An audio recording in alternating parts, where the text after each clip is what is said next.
I heard my 5-year-old daughter screaming from inside our house. "Mummy, please don't hurt us." Those words made my blood run cold. I dropped everything and ran. Let me back up for a second. My name is Marcus Chen, and 3 years ago, I sold my tech startup for $47 million. Sounds like a dream, right? It wasn't. That money destroyed my family, in ways I never saw coming. Before the money, Sarah and I were happy. We lived in a small 2-bedroom apartment in Portland. I worked 16-hour days building my app, and Sarah worked as an elementary school teacher. We struggled with bills sometimes, but we had each other. We had our daughter Emma and our son Tyler. That was enough. Then everything changed overnight. The acquisition went through on a Tuesday morning. By Wednesday, reporters were calling our home. By Friday, Sarah's entire family knew about the money. And by the following Monday, my wife had become someone I didn't recognize. Sarah quit her teaching job immediately. She said she didn't need to work anymore. I supported that decision. I thought she deserved a break after all those years of us scraping by. But a break turned into something else entirely. She started spending money like it was water. Designer handbags that cost more than our old car. Jewelry that sat in boxes, never worn. She hired a personal trainer, a nutritionist, a stylist. She got Botox, fillers, laser treatments. She joined the country club and started having lunch with women who talked about nothing but vacation homes and their husbands' portfolios. I didn't mind at first. I wanted her to enjoy herself. But then she started changing the way she treated Emma and Tyler. Our kids were 5 and 7 years old. They were just kids. They wanted to play and make messes and be loud sometimes. Normal kid stuff. Sarah couldn't stand it anymore. She said their behavior was embarrassing. She said they needed to act properly now that we had money. She hired a nanny named Patricia who was strict and cold. She enrolled them in private schools where they had to wear uniforms and follow rigid schedules. She signed them up for piano lessons, French lessons, etiquette classes. Emma was 5 years old and had a busier schedule than I did when I was running my startup. I tried talking to Sarah about it, multiple times. She'd brush me off and say I didn't understand what it took to raise children in our new social circle. Our new social circle. Those words made me sick. We didn't need a new social circle. We had friends.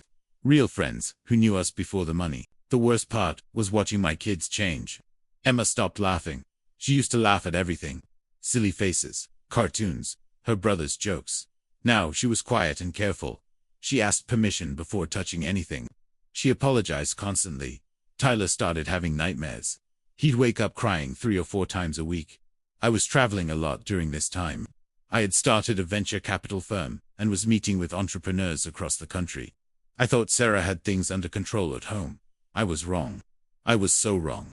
It was a Thursday afternoon when everything fell apart. I had cut a trip to San Francisco short because something felt off. I couldn't explain it. Just a gut feeling that I needed to get home. I caught an early flight and didn't tell Sarah I was coming back a day early. I pulled into our driveway around 3 in the afternoon. Our house was a massive place in the West Hills. 6 bedrooms, a pool, a 3-car garage. Sarah had insisted we buy it. I hated it. It felt empty and cold, nothing like our old apartment. The front door was unlocked. I walked inside and everything seemed normal at first. Then I heard it. A crash from upstairs. Glass breaking. And then Emma's voice, high and terrified. "Mummy, please don't hurt us." I ran. I took the stairs 3 at a time.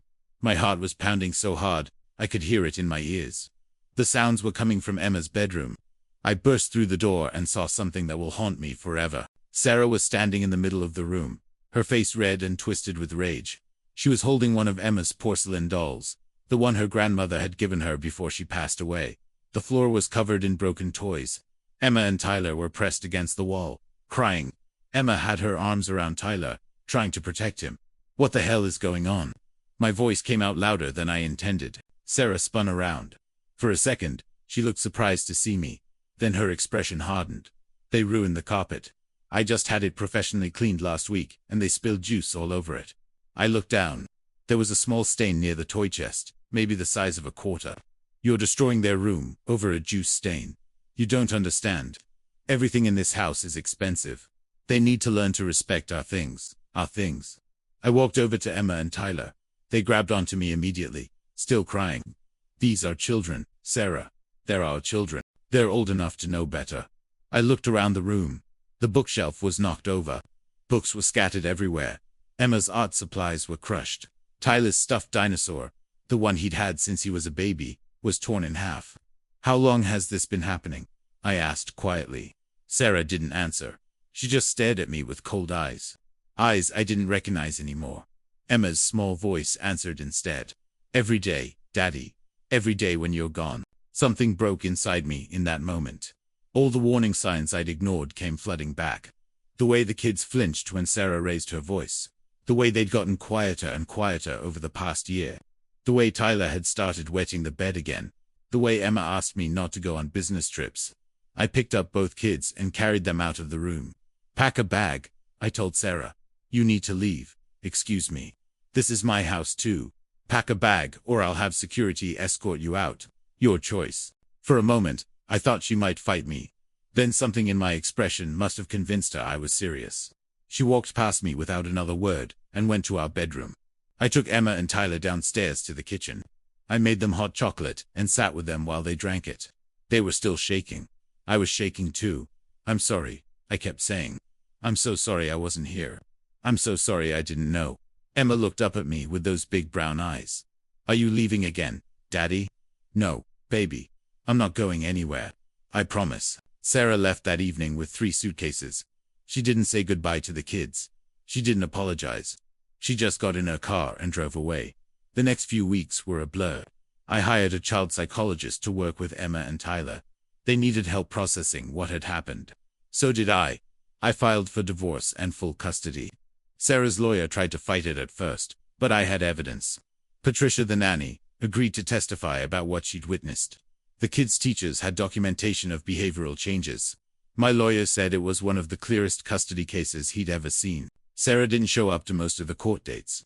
When she did show up, she seemed more concerned about the division of assets than the kids. The judge granted me full custody with supervised visitation for Sarah. She's only used that visitation right twice in the past 2 years. Here's what I learned from all of this. Money doesn't change who you are. It reveals who you are. Deep down, Sarah had always been someone who cared more about appearances than substance. I just didn't see it when we were struggling, because there was nothing to maintain appearances with.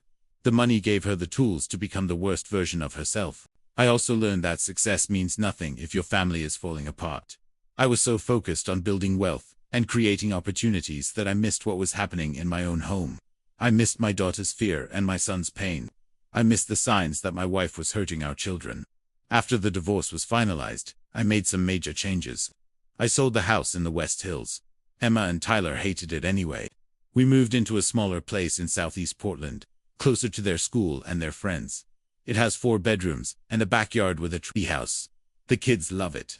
I restructured my venture capital firm so I could work from home most of the time.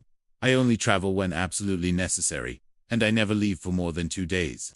I'm at every school pickup. I'm at every soccer game and piano recital. I cook dinner most nights.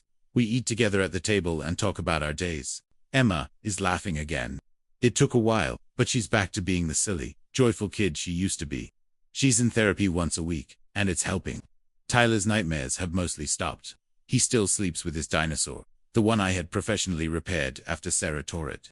He calls it lucky now, because it survived. People ask me if I regret selling my company. They asked if I'd do it differently if I could go back. That's a complicated question. The money has allowed me to do a lot of good. I've invested in dozens of startups run by people who remind me of who I used to be. I've donated millions to causes I care about. I've set up trusts for Emma and Tyler so they'll never have to worry about money. But if I could go back and stay in that 2-bedroom apartment with my family intact, if I could go back to those days when Sarah smiled at me like she meant it and the kids didn't flinch when someone raised their voice, I'd do it in a heartbeat. I'd choose that life over the money every single time. The hardest part is explaining it to people who don't get it. They see the money and think it solved all my problems. They don't understand that money created problems I never knew existed. It put pressure on my marriage that we couldn't handle.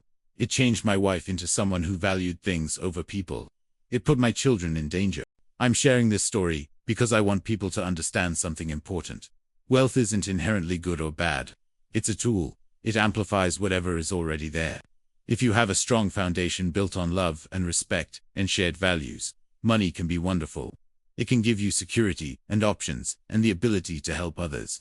But if your foundation has cracks, Money will widen those cracks until everything collapses. It will find every weak point in your relationships and exploit them. It will test you in ways you never imagined. Sarah and I had cracks I didn't see. Maybe they were always there, or maybe they formed slowly over the years of struggling. I don't know. What I do know is that the money didn't create those cracks, but it definitely destroyed any chance we had of fixing them. These days, I'm careful about who I let into our lives. Emma and Tyler have been through enough. They don't need people around them who care more about what we have than who we are. We have a small circle of friends who knew us before the money. People who ask about the kids' school projects before they ask about my investments. People who show up with pizza and board games instead of expensive gifts. I've also become careful about how I talk about money around Emma and Tyler. I want them to understand its value without being defined by it. We volunteer at a food bank once a month. We donate toys and clothes they've outgrown. We talk about how lucky we are and how that luck comes with responsibility. Tyler asked me last week if we were rich. He's 9 now, old enough to notice that our life is different from some of his friends. I told him we have enough money that we don't have to worry about bills or food or clothes. I told him that's a gift, not something we earned or deserve more than anyone else. I told him the most important thing is being kind and working hard and treating people with respect. He thought about that for a minute, then asked if that's why Mommy doesn't live with us anymore. Because she forgot about being kind. Out of the mouths of children, right? I told him that sometimes people get lost. Sometimes they forget what matters. And sometimes the kindest thing you can do is give them space to find their way back, even if that means they're not in your life anymore. Sarah has her own life now. She married a hedge fund manager last year, someone she met at the country club. They live in a penthouse downtown. She posts photos on social media of charity galas and European vacations. She looks happy in those photos, but I don't know if she actually is.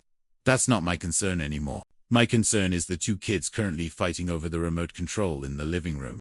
My concern is helping Emma with her science project and making sure Tyler practices his guitar.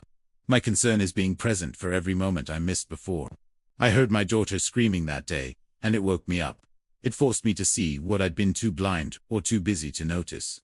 It saved my kids from a situation that was only getting worse. And in a strange way, it saved me too. Because now I know what actually matters. It's not the money in the bank or the size of your house or the car you drive. It's hearing your daughter laugh at a stupid joke. It's your son running to hug you when you pick him up from school. It's sitting together on the couch watching a movie, even if it's one you've seen 100 times. That's wealth. That's the only wealth that matters. If you're chasing money right now, I'm not going to tell you to stop. Chase it if that's what you want. Build something. Take risks. Work hard. But promise me you'll keep checking in with the people you love. Promise me you'll notice if they're changing in ways that scare you. Promise me you'll choose them over the money if it ever comes down to that choice. Because one day, you might hear your kids screaming. And you'll have to decide what kind of person you're going to be in that moment. I hope you choose right. I hope you run toward them. I hope you protect them, even if it costs you everything. Money can be replaced. Childhood can't. Trust can't. Time can't. I learned it the hardest way possible, but at least I learned it while I still had a chance to fix things. Not everyone gets that chance. Emma just walked into my office. She wants to know if we can make cookies. The answer is always yes. It's always going to be yes. That's my story. That's what happened when I heard my daughter screaming and discovered my wife had become someone I didn't know. That's how money almost destroyed my family, and how I barely saved what was left of it. If this connected with you, hit subscribe. There's more where this came from.